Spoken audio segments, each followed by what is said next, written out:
a poner dinero en los bolsillos de las familias ecuatorianas. Fabricio, ¿qué tal? Solo una pequeña precisión para comenzar. Recordar a la ciudadanía que además de la Alianza UNES, estamos en la lista 1, fácil de ubicar ahora en la papeleta, ¿no?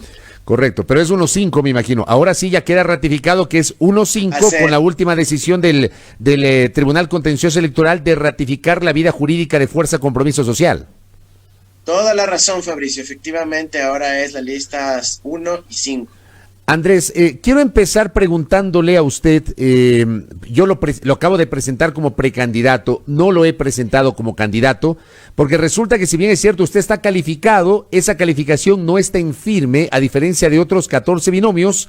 En el caso del binomio Arauz Rabascal está calificado, pero se presentó una impugnación en su contra y sigue siendo precandidato. ¿Qué sabe usted del proceso de impugnación planteado por el coronel en servicio pasivo Carlos Arboleda y me parece un señor Víctor Vinicio Freire, no recuerdo el nombre, que habían impugnado justamente la resolución del CNE que viabilizó la calificación de la candidatura del binomio de la Alianza UNES? Bueno, efectivamente se ha presentado eso ante el Tribunal Contencioso Electoral. Estamos esperando que esa impugnación sea archivada por el Tribunal Contencioso Electoral. Y bueno, tenían unos días de plazo que deberían darse en las próximas horas, ¿no? Nosotros ya no vemos más razón para seguir alargando esto. Creemos que aquí ha habido un ensañamiento en contra de este binomio. Pero bueno, estamos esperando que ya la decisión se tome pronto para que sea el pueblo ecuatoriano el que decida si nosotros vamos a poder recuperar el futuro y no un grupo de, digamos, jueces que no van a estar tomando las decisiones por el pueblo ecuatoriano. Al mismo tiempo, mientras esperamos que el Tribunal Contencioso Electoral resuelva esa impugnación que ha sido presentada, ¿cómo ven ustedes, cómo ve usted, Andrés Arauz, la decisión del Contencioso Electoral de ratificar la vida jurídica de Fuerza Compromiso Social? Mira, es una gran noticia, lo que demuestra y desmonta toda esa persecución dirigida desde la Contraloría en contra de una fuerza política que acogió a las fuerzas progresistas, a la Revolución Ciudadana. Yo creo que aquí nuevamente se abre la esperanza de futuro para el Ecuador. Se demuestra que ya no están siendo sometidos a la presión de la Contraloría porque se sienten ya los vientos de cambio, de esperanza, de futuro, que con esta precandidatura, como lo menciona Fabricio, efectivamente brinda esta nueva oportunidad al pueblo ecuatoriano y las autoridades empiezan a actuar con un poco más de independencia. Dicho esto, digamos, mientras estamos a la expectativa de lo que pueda pasar con el desarrollo de la impugnación ratificada, la Alianza 1-5, ustedes van a constar así en la papeleta. ¿Qué estrategias hoy están llevando adelante en el curso de la campaña electoral? Porque está claro que estos temas, evidentemente, me imagino yo que concentraron parte de las energías de ustedes, pero hoy, ¿hacia dónde están orientando la campaña electoral, Andrés Arauz? Mira, Fabricio, nosotros estamos por hacer un importantísimo anuncio el día lunes, vinculado al futuro del Ecuador.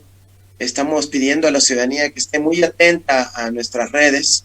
Estamos construyendo lo que se llama la democracia 3.0, que es un concepto, creo yo, bastante transformador, que lo ponemos a disposición del pueblo ecuatoriano, y eso nos planteará el eje para todo el resto de la campaña, una participación de la ciudadanía muy activa en la elaboración y construcción de propuestas de forma conjunta, incorporando activamente las tecnologías para lograr aquello.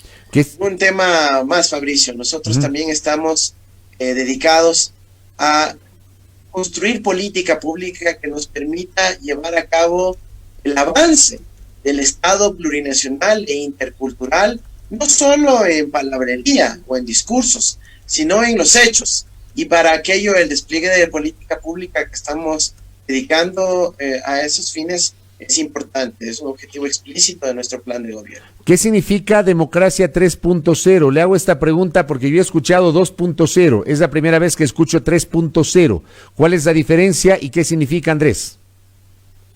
Bueno, la democracia 3.0 es un concepto muy importante que permite entender a la democracia de nuevas formas, considerando las tecnologías de información y comunicación. La democracia con el Internet ha cambiado totalmente.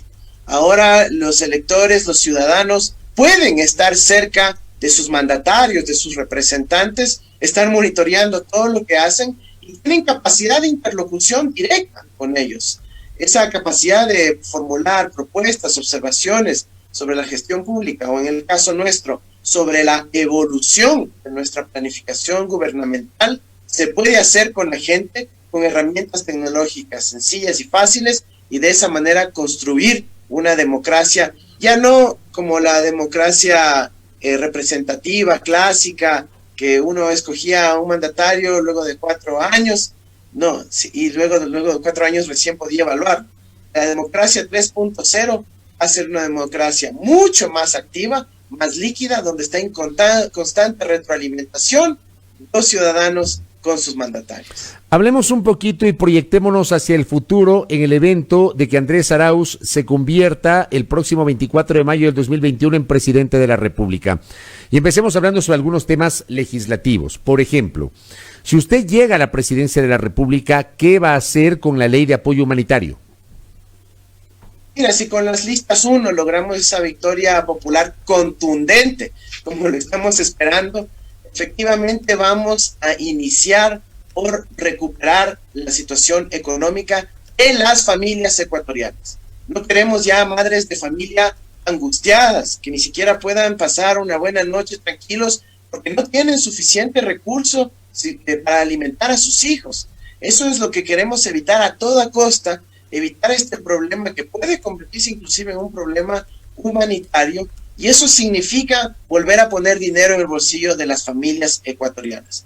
En el plano legislativo, significa devolver la dignidad a las familias ecuatorianas, porque a mí sí me indigna, Fabricio, que se aprovechó la crisis de la pandemia, la crisis de salud, para impulsar leyes económicas antitrabajadores, antifuturo, antiestabilidad de las familias ecuatorianas. Se debe haber hecho todo lo contrario, apoyar a las familias y apoyar a las empresas para que preserven el empleo, y eso es lo que vamos a hacer.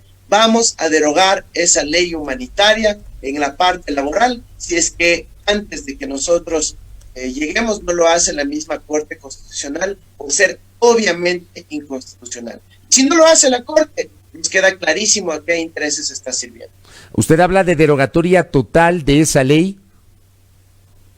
Estamos hablando del componente laboral fundamentalmente, es el que más ha afectado a las familias ecuatorianas, el que permitió que a un trabajador honesto que seguía haciendo su trabajo le recorten 25% del sueldo, a un docente, a un maestro que estaba trabajando más horas inclusive, porque preparar la educación virtual es más costosa en términos de tiempo, y se le reduce los sueldos, la que permitió que puedan haber despidos con liquidaciones ínfimas y se genere esta masiva ola de desempleo en el Ecuador. Ese componente que le ha hecho daño a las familias ecuatorianas, por supuesto que lo vamos a derogar. Correcto. Y en su lugar, ¿habría la idea de fomentar otro tipo de iniciativa o de normativa legal que tienen ustedes en el radar? Si logran el objetivo de derogar la ley de apoyo humanitario en la parte laboral, ¿cuál sería el siguiente paso, Andrés? Mira, nosotros hemos hablado reiteradamente de una ley antivirus.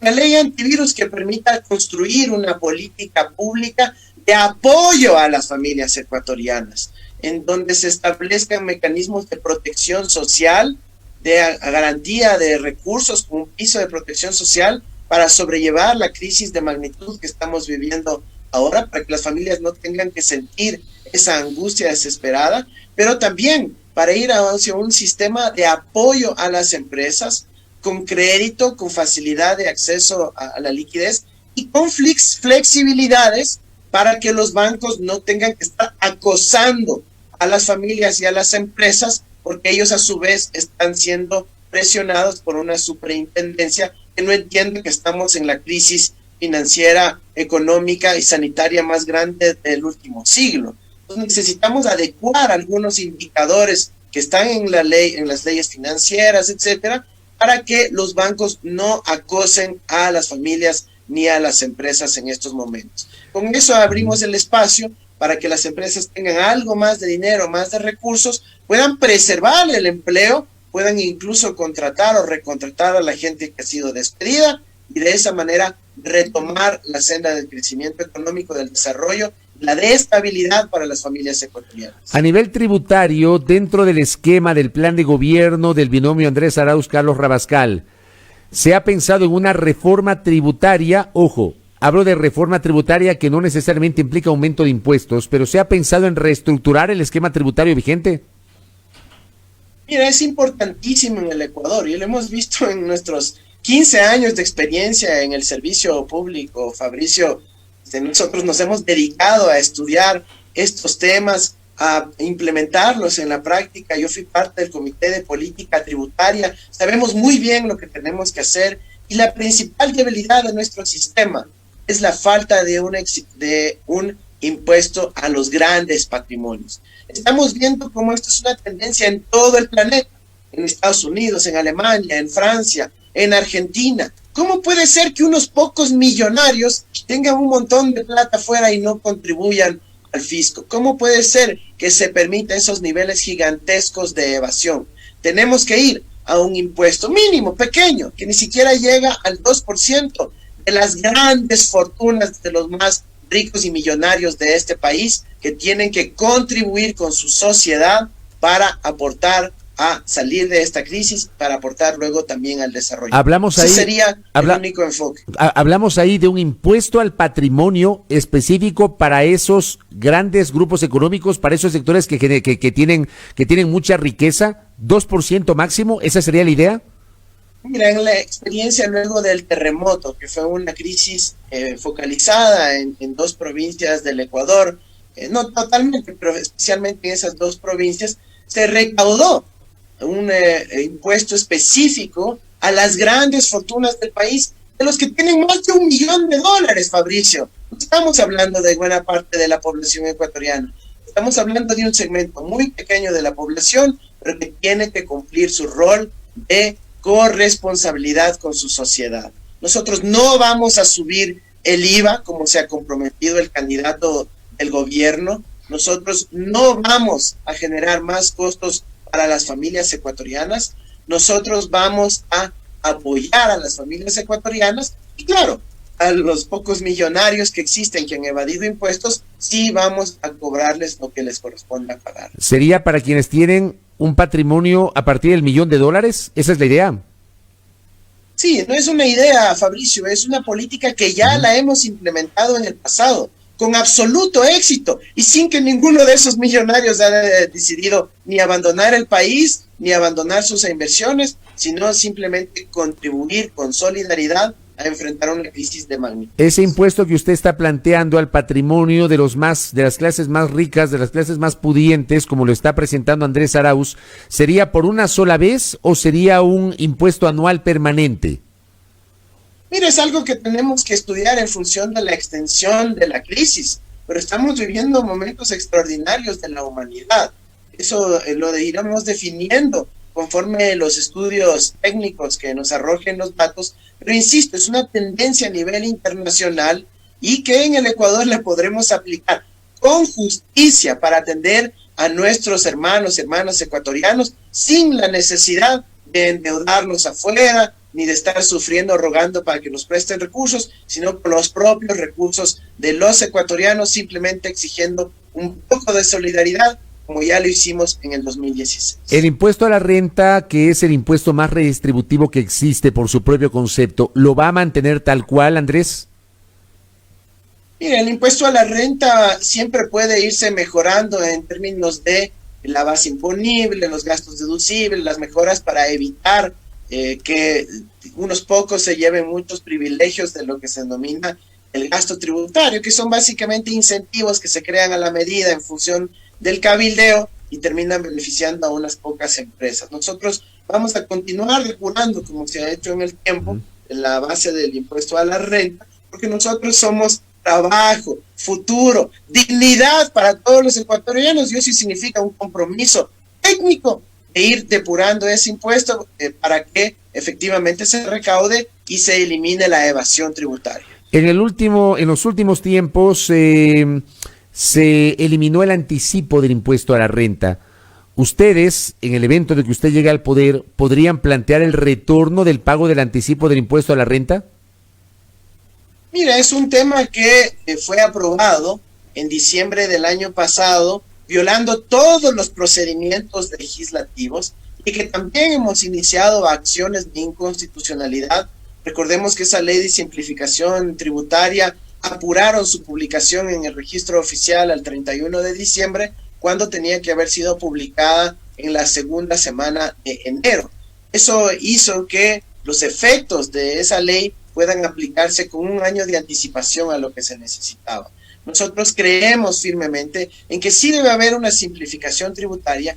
Aquí yo no quisiera entrar en el detalle específico del anticipo, no, sino en cómo vamos a reorientar nuestro sistema tributario para que sea extremadamente fácil pagar impuestos. Mira, Fabricio, yo he hablado con muchísimos medianos, pequeños empresarios que dicen, oye, yo no tengo problema con pagar la parte de mis impuestos que me corresponda.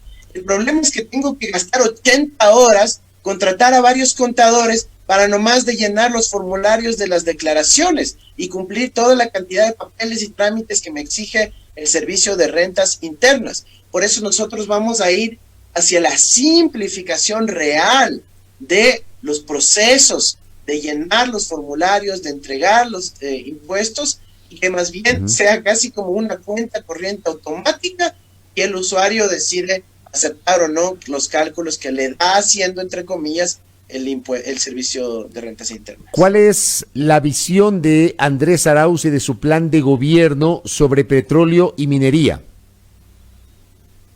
Mira, nosotros creemos que son fuentes, recursos naturales soberanos que le pertenecen al Estado ecuatoriano y que son importantísimos para apalancar nuestro desarrollo. Pensar en el Ecuador ahorita, un país sin petróleo, sería imposible. Nosotros necesitamos fortalecer el rol del Estado en el petróleo. Tenemos que deshacer el decreto ejecutivo de Lenín Moreno, que le vuelve a dar 87% del petróleo a las transnacionales petroleras. Tenemos que recuperar la soberanía en el ámbito petrolero. Tenemos que avanzar a la petroquímica para no tener que importar fertilizantes, pinturas, derivados de petróleo, plásticos inclusive, sino producirlos en nuestro propio país con la cantidad de petróleo que tenemos. En el caso de la minería, Fabricio, nosotros vamos a ser absolutamente respetuosos de la Constitución. La Constitución dice que no puede haber proyectos mineros si se afectan a las fuentes de agua. Y eso nosotros vamos a hacer que se respete. Vamos a ir hacia una auditoría del catastro minero, pero así en donde no hay cómo hacer, hay lugares donde sí hay cómo hacer porque generan oportunidades de trabajo y empleo, y eso vamos a fortalecer. Siempre pensando en la soberanía de los recursos naturales para que puedan ser aprovechados por el pueblo ecuatoriano. Hay algunos procesos que ha iniciado el actual gobierno en el ocaso de la administración de Lenín Moreno. Le queda poco más de 6 meses de gobierno al presidente Moreno, pero, por ejemplo, inició el proceso para la licitación de la administración de la refinería estatal de Esmeraldas. O sea, la proyección es que para febrero, y va a coincidir con el mes de la primera vuelta electoral, para febrero, si es que se cumplen los plazos establecidos en la licitación, se adjudique ya a un oferente la administración de la refinería de Esmeraldas. ¿Usted cómo ve esta decisión del gobierno del presidente Moreno?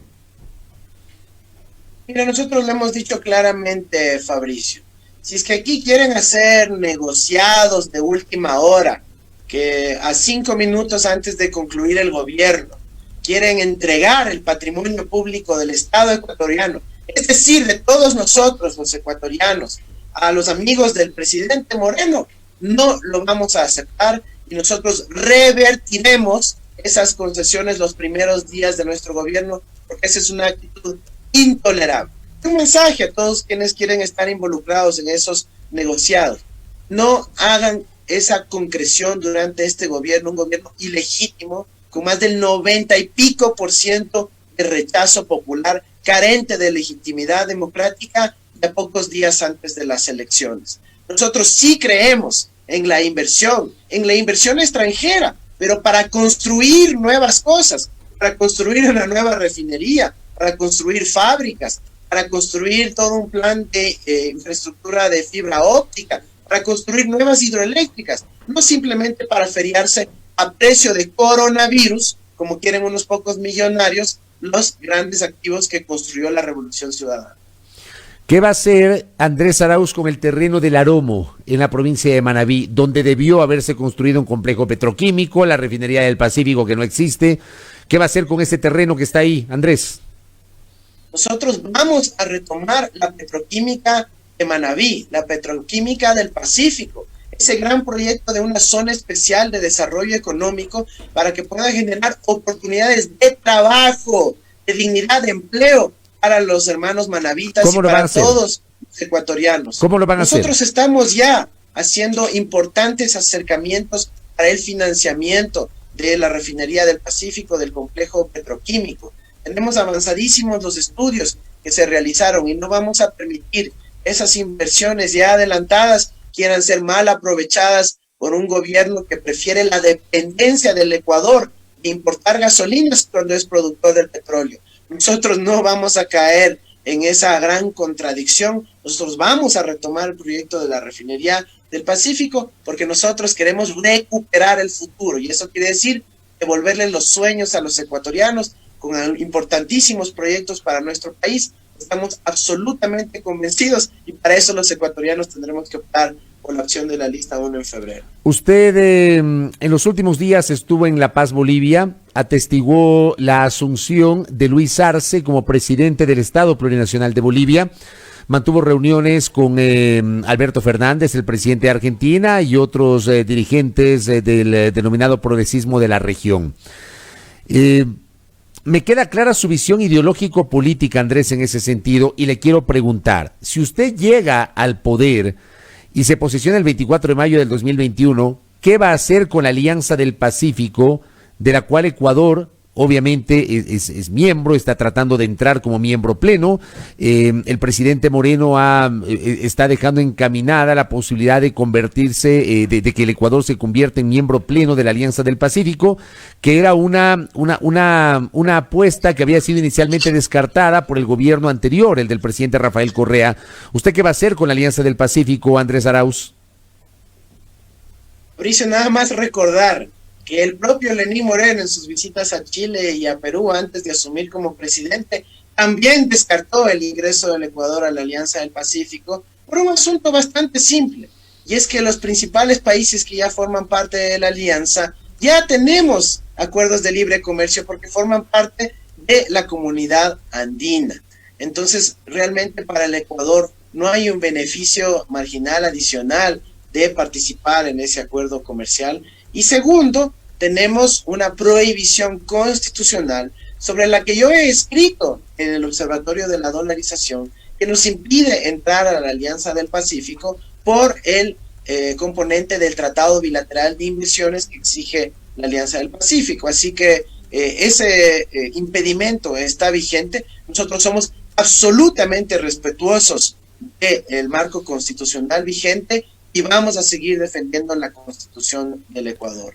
Ahora, nosotros estamos viendo que hay ciertos candidatos que cuando eran candidatos decían que no había que entrar a la alianza porque iba a disminuir nuestra soberanía alimentaria. Nuestros hermanos indígenas se verían perjudicados por la entrada de productos que afecten su sostenibilidad diaria, pero vimos cómo adoptaron el programa del Lazo, quien es ahora quien gobierna en el Ecuador en los hechos. Así que eso es lo que tenemos que evitar. Nosotros tenemos que buscar coherencia política en defensa de los intereses de la mayoría del pueblo ecuatoriano, incluyendo obviamente en el plano comercial, donde más bien nosotros apuntaremos hacia la soberanía alimentaria, también un principio constitucional, también un principio que permita dar dignidad a las familias productoras de nuestro campo. ¿Es posible la reconstitución de la Unión de Naciones Sudamericanas, UNASUR, Andrés Arauz?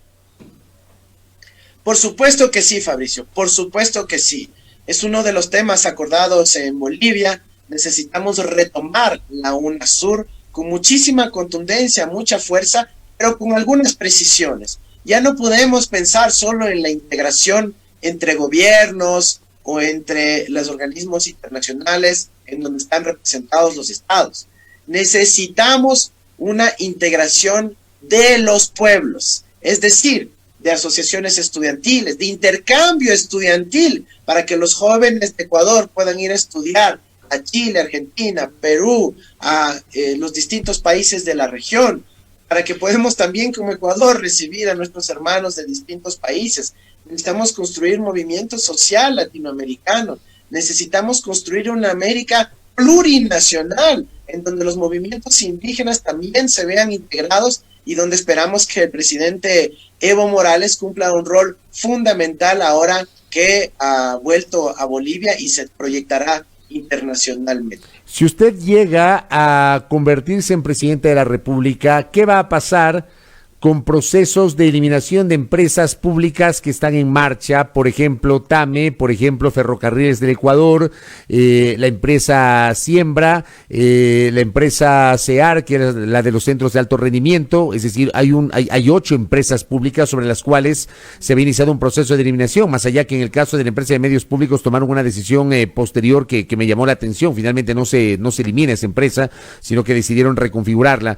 Pero, ¿qué va a hacer usted con estas empresas públicas sobre las cuales inició el proceso de supresión?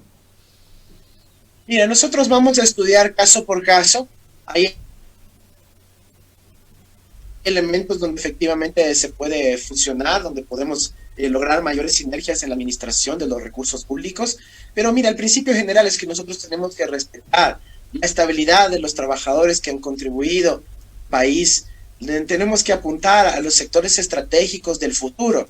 Cuando deciden cambiar el nombre de Yacha IEP a Siembra EP, está explícita, ¿no es cierto?, la decisión de abandonar el futuro y de enfocarnos en una matriz productiva previa, enfocada en la agroexportación, cuando nosotros aquí estamos hablando de la exportación de conocimiento, de nuestro talento humano, de las capacidades que tienen los ecuatorianos de realmente mostrar su tecnología, sus oportunidades en nanotecnología, en biotecnología, que el Ecuador tiene enormes ventajas competitivas a nivel mundial. Lamentablemente ese tipo de discursos, de planteamientos han sido abandonados por un gobierno mediocre que decidió simplemente adoptar la estrategia del político perdedor en las elecciones solo por satisfacer a las élites y a los poderes fácticos. Ahora, Fabricio, eso no significa que vamos a abandonar el campo y las líneas de producción que ya tiene nuestro país. Es más, nosotros, y esto es muy importante, el primer día de nuestro gobierno, Fabricio, e inspirados en las políticas Mi Riego y Mi Agua que implementó Bolivia, que permitió una revolución en el campo boliviano, vamos a declarar al riego en emergencia en el Ecuador para resolver el gran problema de cruce de competencias, asignar recursos inmediatos y retomar el riego como un elemento fundamental para aumentar la productividad de todo nuestro campo de los trabajadores agrícolas y mejorar las condiciones de vida también para nuestros productores del campo, incluyendo a nuestros hermanos indígenas. ¿Tiene alguna visión en su plan de gobierno sobre los medios públicos, Andrés Arauz? Sí, nosotros vamos a retomar con fuerza el rol de los medios públicos en la sociedad. Nosotros creemos que no deben ser simplemente medios gubernamentales. El gobierno tendrá también sus mecanismos de vocería, de establecer comunicación a la ciudadanía, pero necesitamos medios públicos con una gobernanza más amplia, en donde estén representados distintos sectores de la sociedad, por ejemplo, la asamblea, las universidades, organizaciones de la sociedad civil y obviamente también el gobierno. Y de esa manera construir medios públicos con independencia, pero con pluralidad también, de forma que se reflejen los contenidos de interés público al servicio del Ecuador. Correcto. Andrés Arauz, gracias por estos minutos. Obviamente en el curso de la campaña seguiremos conversando y desmenuzando los aspectos vinculados al plan de gobierno del binomio Arauz-Rabascal. Gracias, Andrés, por la gentileza. Que tenga usted un buen día. Muchísimas gracias, Fabricio. Un mensaje final a la ciudadanía. Y es que recuerden que aquí finalmente está una opción de esperanza que nos quite la angustia que nos ha llevado a la crisis económica. Vamos al trabajo, al futuro en la dignidad. Las listas 1 este 7 de febrero. Muchas gracias. Muy amable. Andrés.